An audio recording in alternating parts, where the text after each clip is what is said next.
वचन 2, उसके चेलों ने उससे पूछा। देखो देखा किसने?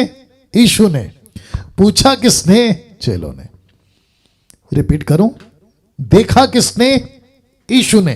पूछा किसने? चेलों ने। और क्या पूछा देखिए, कहते हैं हे रब्बी, इंग्लिश में रब्बूनी, हे रब्बी किसने पाप किया था? बाप रे किसने पाप किया था? और आपको मैंने बताया था, याद है बेतसदा के टाइम पे, बेतसदा के अंधे के टाइम पे अंधा होना पाप था, अंधा होना गुनाह था, अंधा होना एक अलग नजर से देखा जाता था। आत्मिक अंधा होना आज की भी तारीख में, तब भी परमेश्वर को तो और गुस्सा आता है। तो इनके दिमाग में, किसके दिमाग में? चेलों के दिमाग में पतरस हो सकता है, यूहन्ना हो सकता है, पौलुस, फिलिप हो सकता है, माफ करें, एंड्रू हो सकता है, कोई भी हो सकता है। चेलों ने पूछा हे रब्बी, रबूनी, किसने पाप किया था? इनके पास में दो ऑप्शन है इनके दिमाग में। किसके दिमाग में? चेलों के दिमाग में। सबसे पहला, एक, यह जन्म का अंधा, यानी कि यह अंधा जन्मा। किसने पाप किया था कि यह अंधा जन्मा? पहला ऑप्शन इस मनुष्य ने, दूसरा ऑप्शन या इसके माता पिता ने। तो चेलों के पास सिर्फ दो ही दिमाग में जवाब है, खुद के।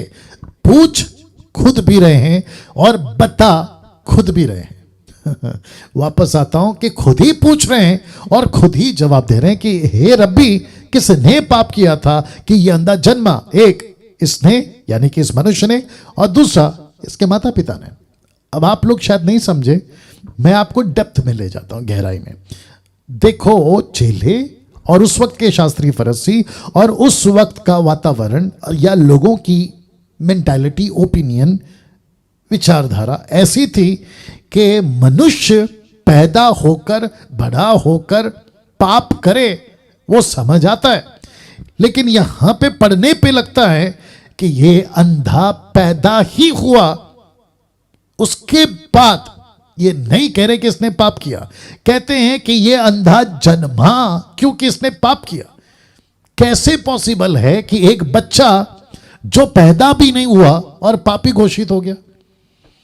हाँ, अब आया आपके दिमाग में।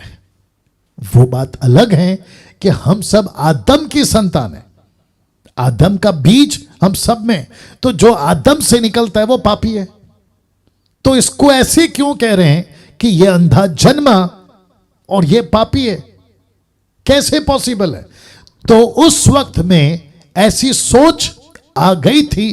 कैसे? आपको पता है, रबेका, इसहाक की पत्नी रबेका, उसके पेट में दो बच्चे थे, एक याकूब और दूसरा एसाव। और दोनों के दोनों पेट में झगड़ रहे हैं। याद आ गया आपको? तो वहां से कॉन्सेप्ट निकला कि बच्चे पेट में पाप कर सकते हैं। कैसे पाप कर सकते हैं? एक एग्जाम्पल दे दिया दो बच्चों का, वैसे ही कुछ पाप कर सकते हैं। तो जिसके चलते एक प्रथा, एक कॉन्सेप्ट स्टार्ट हो गया था कि पैदा होने से पहले बच्चा पाप कर सकता है पेट में, और वो अपंग, अंधा, गूंगा, बहरा, XYZ। वाह। दूसरा ऑप्शन, या तो फिर इसके माता पिता ने कोई पाप किया होगा। उसमें से हेजेकिएल 18 का 20 निकाल के रखना, हेजेकिएल 18 का 20, या हेजेकिएल 18 का 20 निकालो। दूसरा, इसके माता पिता ने।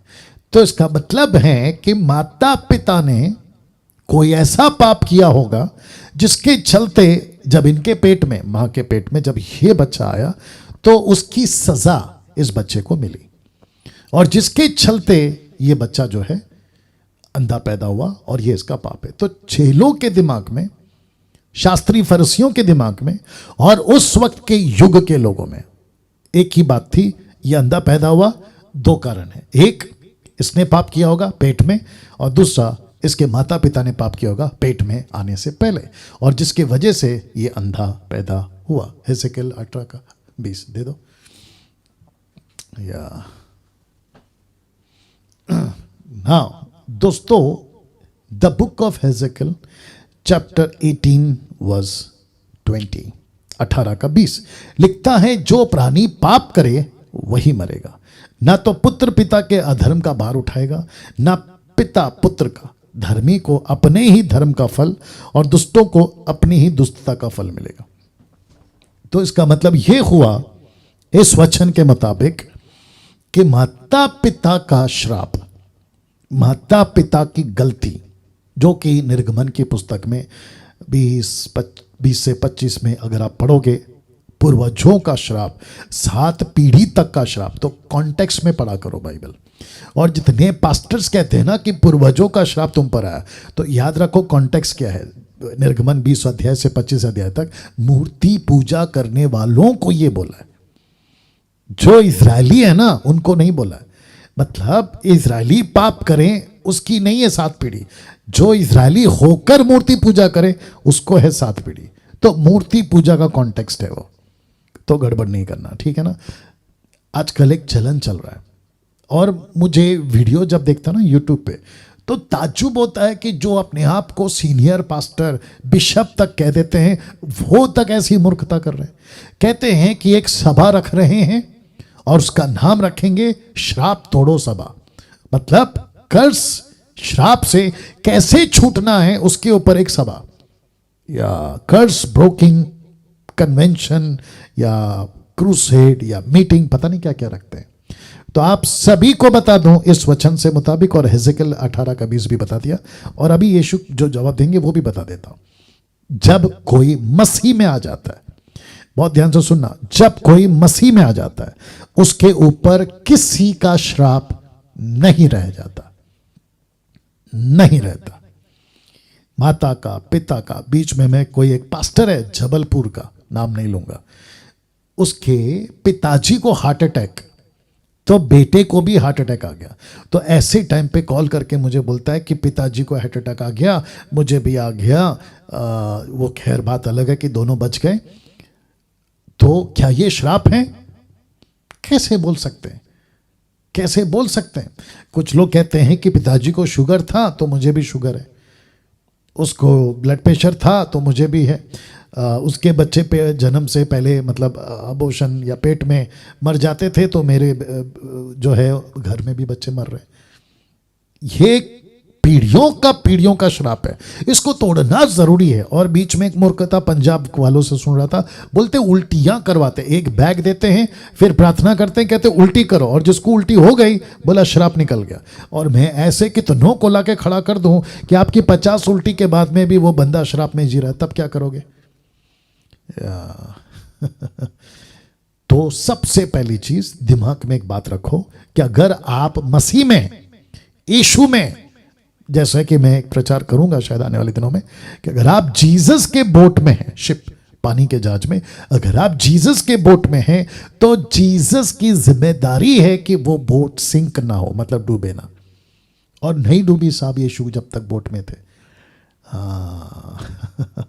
आंधी आएगी, तूफान आएगी, लेकिन यीशु उस बोट को डूबने नहीं देगा। दूसरे शब्दों में आंधी तूफान श्राप के रूप में, शैतान के रूप में। कुछ लोग डरते हैं, कहते हैं कि जादू टोना हो जाएगा, मेरा पड़ोसी मेरे पे जादू कर देगा। ये जो बीच में घूमते हैं ना यूनक, वो जब श्राप देते हैं तो वो श्राप हम पर लग जाएगा अगर हम उनको, बच्चों, लड़का हो गया लड़की होगी, अगर उनको हम पैसे नहीं देंगे तो।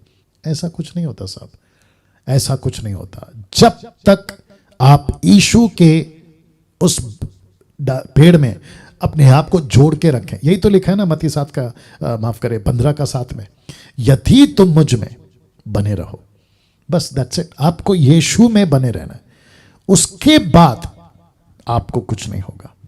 अगर आप यीशु में ही नहीं बने तो 50 कन्वेंशन, 50 सेमिनार और ऐसी बड़ी बड़ी सभा में चले जाओ जहां पे ये बड़े बड़े सेवक कहते हैं कि हाथ रखेंगे श्राप टूट जाएगा, कुछ नहीं होने वाला आपका। या